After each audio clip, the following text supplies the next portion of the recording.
Before we shatter your reality, let me know in the comments, what's the one constellation you can always find in the night sky?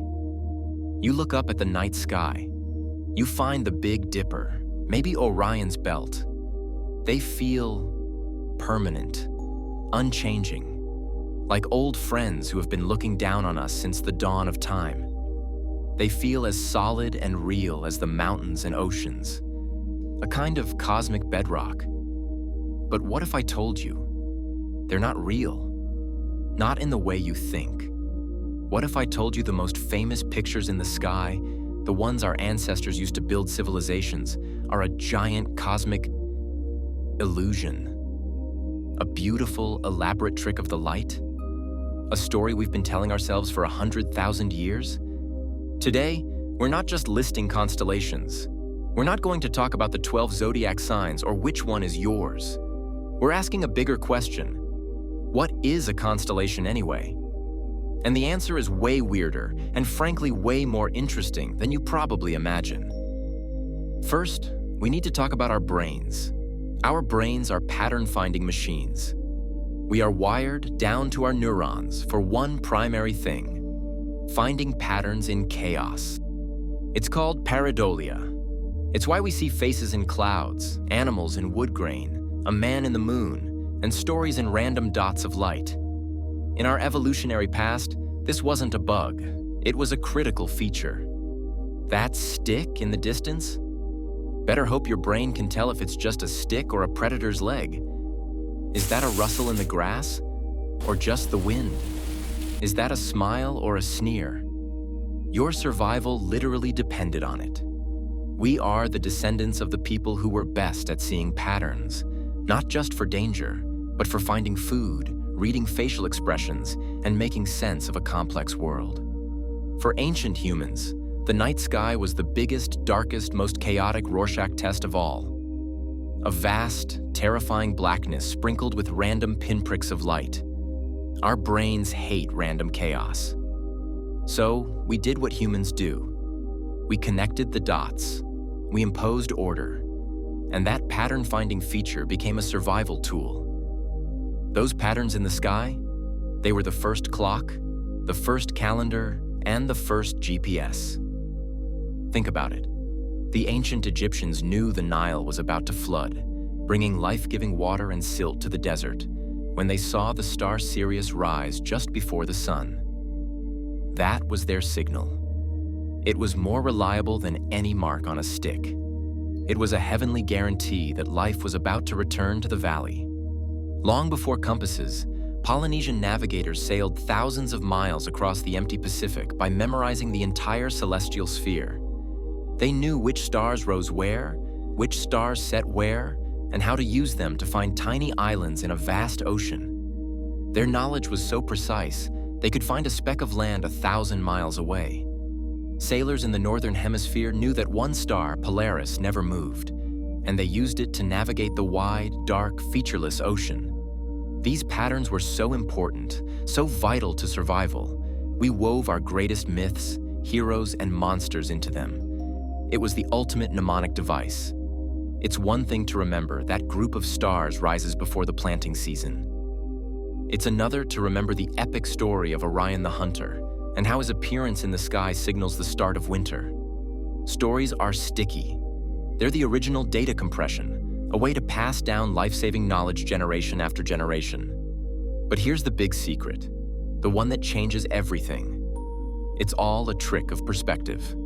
We see this, a 2D connect-the-dots picture. We see Orion the Hunter. We assume the stars in his belt are a little group, that the stars in his shoulders are neighbors, all hanging out in the same cosmic neighborhood. We see a flat, two-dimensional image, like a painting on a black ceiling. But in reality, they're not related at all. The universe is three-dimensional. Let's look at Orion. The bright red star in his shoulder, Betelgeuse, is about 550 light-years away. The bright blue star in his opposite foot, Rigel, is much farther, at around 860 light-years. Rigel is more than 300 light-years behind Betelgeuse, but from here, they're just two parts of the same stick figure. And the stars in his famous belt? They look like a neat little line of three. But one of them is over 2,000 light-years away, while another is only about 1/200. These stars are cosmic strangers. They aren't gravitationally bound. They don't know each other. They're just passengers on a dark highway passing each other in the night, and our one tiny viewpoint just happens to catch them in this specific alignment. A constellation isn't a thing. It's an optical illusion. It's like standing in one specific corner of a huge dark warehouse full of floating light bulbs and seeing a pattern that from anywhere else would be total nonsense. If you were on a planet orbiting a star in the belt, you wouldn't see a hunter at all. You'd see a totally different random spray of stars. Our constellations are ours alone. So if they're not real, why do we have official ones? If it's all just cultural storytelling, why does science care? For thousands of years, every culture had its own patterns. The sky was a beautiful mess of overlapping stories. Where the Greeks saw a hunter, the Babylonians saw a shepherd.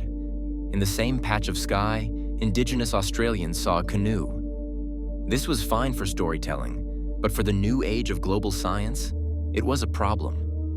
Imagine an astronomer in France discovering a new comet and trying to tell an astronomer in Germany where to look. He'd say, "It's near the knee of Hercules." And the German might say, "Whose map of Hercules? The one from 1602 or 1750? It was chaos. You can't build global science on, it's just left of that one bright star in the bear's foot." So, in the 1920s, astronomers did what astronomers do. They organized it.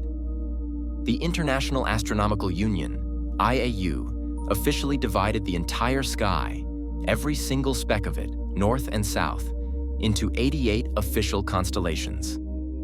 And this is the modern definition. A constellation isn't the picture, it's the property. It's not a drawing, it's a border. It's like a state border or a county line in the sky. This is where we get the term asterism. The picture, the pattern, the connect the dots, like the Big Dipper or Orion's belt, is called an asterism, a simple, catchy nickname. The constellation is Ursa Major, the Great Bear, which is the entire massive invisible box of sky that the Dipper and all its fainter neighbors live inside. So now, when a scientist says a new galaxy was found in Ursa Major, they don't mean it's part of the bear picture. They mean it's inside that specific, agreed-upon patch of sky. It's an address, a cosmic zip code.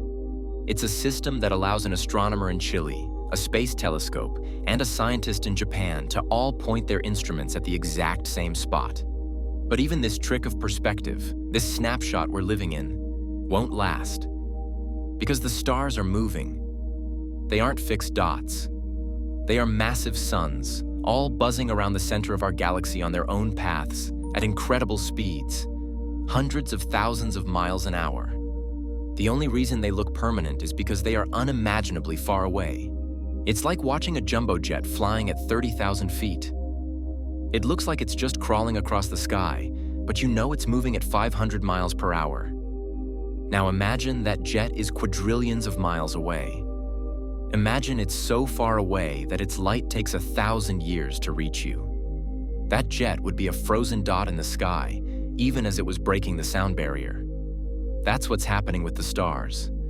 From our point of view, their movement, called proper motion, is tiny.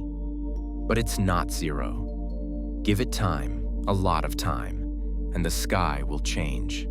In 50,000 years, the Big Dipper will be gone, scrambled into a new random pattern. In 100,000 years, Orion will be completely unrecognizable. The patterns will literally tear themselves apart. The constellations we see are not permanent. They are a snapshot, the particular fleeting arrangement of stars for our moment in cosmic history. Our distant descendants will look up at a sky of all new heroes and monsters. So, no, constellations aren't real groups of stars, but that almost makes them more special, doesn't it? They're not just astronomy, they're anthropology. They're a record of our own brains, our own history. They're the shared story of humanity, painted on the biggest canvas imaginable. The stars are the raw data, but the constellations are the story we tell with them. They are a beautiful, useful, and timeless illusion. So next time you look up and find your favorite asterism, remember, you're not just seeing balls of gas, you're seeing a mirror, reflecting our own human need to find meaning, to tell stories, and to connect the dots. You're seeing a temporary cosmic work of art that exists only from our perspective, in our tiny slice of time. A private showing just for planet Earth.